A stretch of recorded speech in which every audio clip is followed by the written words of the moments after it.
ऐसी प्रताड़ना, ऐसा तुगलकी फरमान जो है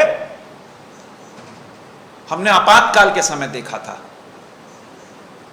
बच्चों का जुर्म क्या था?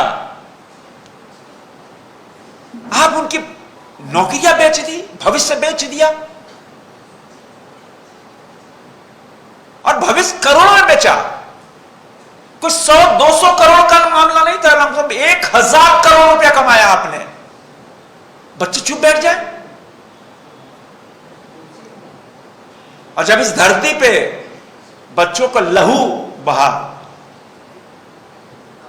वाटर कैनन, टीयर गैस, लाठियां, लेकिन चांदी के चम्मच से खाने वाले राहुल गांधी एक उफ भी नहीं कर पाए। क्यों करें? क्या पॉलिटिकल फायदा है यहां पर? राहुल गांधी जी,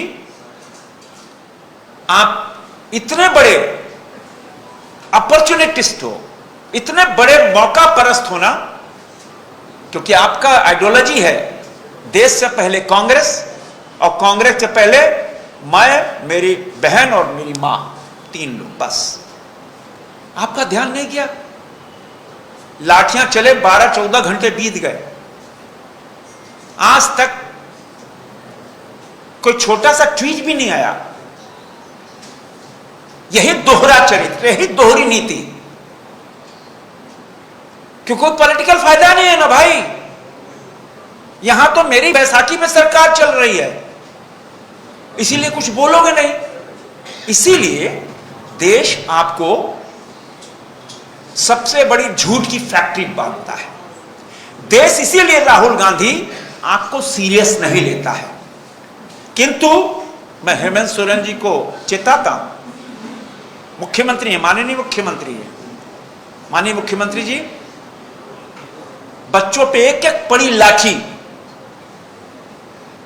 और कार्यकर्ताओं को आपने क्या संस्कार दिया है? संस्कार सीखना भाजपा के कार्यकर्ताओं से सीखो।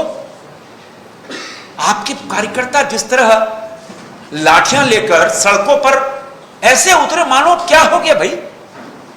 और किसको पीट रहे हो? तुम्हारे छोटे भाई, तुम्हारी बेटी है, तुम्हारी बहन है छोटी, उसको पीट रहे हो, शर्म नहीं आई?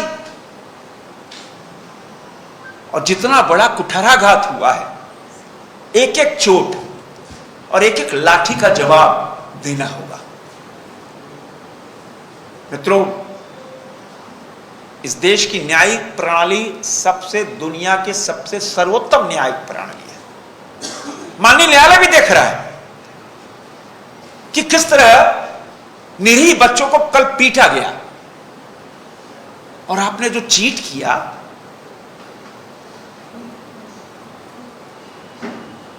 टीडीपीएल, बिंसेस, और एक कौन आईएसएल है, क्या है, कौन है भाई? अरे अरुण कुमार जो बिंसेस का डायरेक्टर है, 2022 में इसमें नौकरी बेचने पे प्रूफ है, सीआईडी के पास सारी प्रूफ है। 4 साल लग गए, क्यों नहीं गिरफ्तार किया? इसीलिए हम सीआईडी में विश्वास करें क्या? 2022 में सारा प्रूफ है, फुटेज है, एवरीथिंग। 100 बच्चों को पटना ले जाकर पूरी आंसर रटवाया गया, और फिर परीक्षा बैठा गया।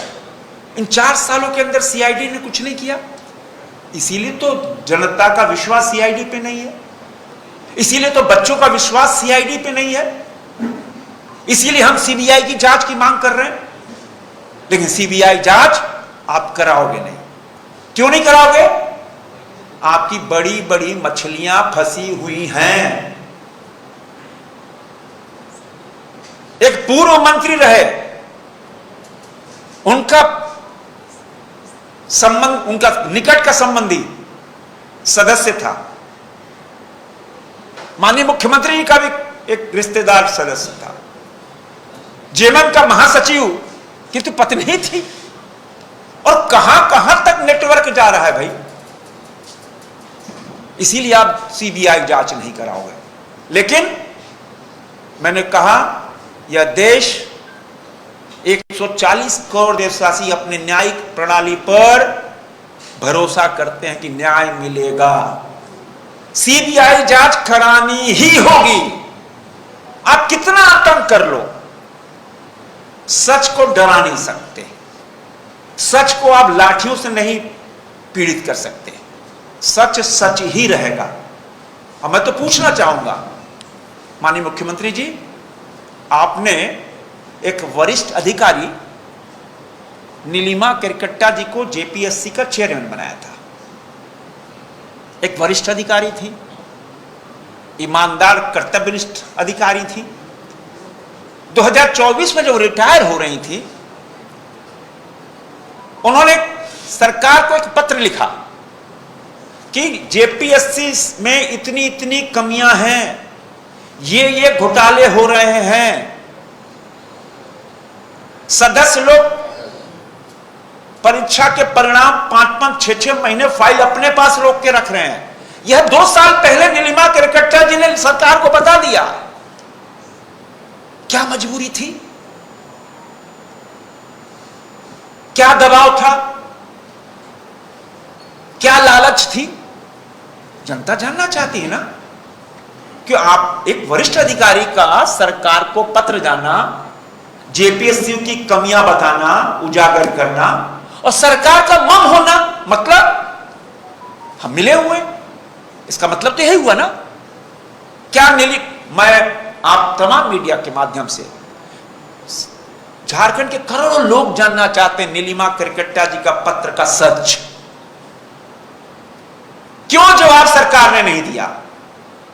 2 साल तक क्यों कुंडली मार के बैठे रहे?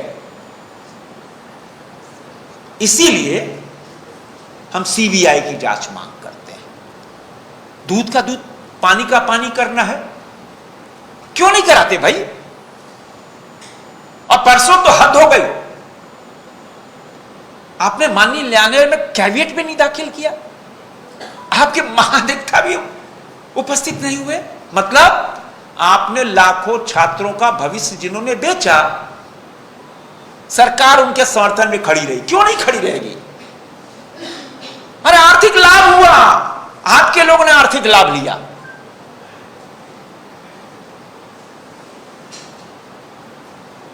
मैं तो आरोप लगाता हूं कि सीबीआई जांच से आप इसीलिए डरे हुए हैं। मैं आपको चुनौती देता हूं कि सीबीआई जांच करा लो, कोई आंदोलन नहीं होगा, बच्चे विश्वास करेंगे।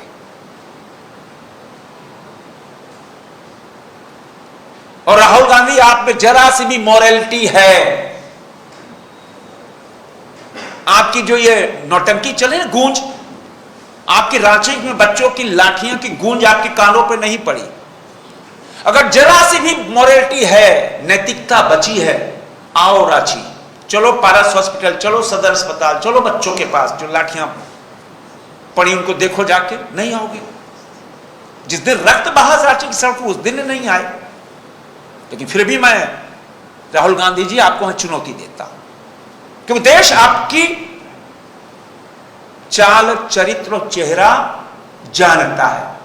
आपका दोहरा चरित्र, आपका दोहरा मापदंड, आपका दोहरा, कहते हैं ना, हर कार्य प्रणाली, आपका फेस ही इस प्रकार का है। इसीलिए देश आपको पे विश्वास नहीं करता। मैं पुनः आज ये मांग करता हूं कि अरुण कुमार जो बिल्सिस का डायरेक्टर था, उसने जो एक फिल्म बनाई थी सेटर्स, आप बताओ, वो फिल्म बना रहा मुंबई में, वो पैसा कहां से आया? फिल्म में क्या हुआ, कितना पैसा लगा, क्या हुआ, उसकी भी जांच होनी चाहिए। वो सीबीआई करेगी। बिहार सरकार ने 2019 में बैन कर दिया दोनों एजेंसी पे, और आपने रेड कारपेट बिछा लिया। टीडीपीएल को उत्तर प्रदेश ने ब्लैकलिस्टेड कर दिया, आपने रेड कारपेट बिछा लिया। क्यों? क्या लालच थी? क्या प्रलोभन था? तो कुल मिलाकर बच्चों का भविष्य 1000 करोड़ रुपए में आपने बेच दिया। राज्य की जनता देश की जनता आपका चेहरा जान चुकी है, लेकिन सीबीआई जांच करानी ही होगी। झारखंड नहीं, पूरा देश इस मत के साथ है कि इस पूरे प्रकरण की सीबीआई जांच हो।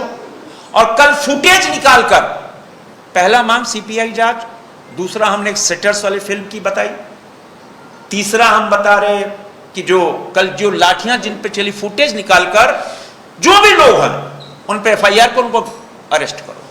धन्यवाद।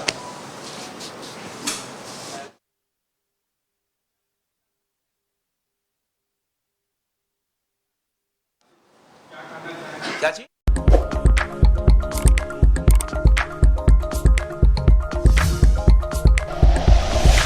Like and share videos, subscribe करें हमारा चैनल और प्रेस करें बेल आइकॉन। न्यूज़ 11 भारत, सच है तो दिखेगा।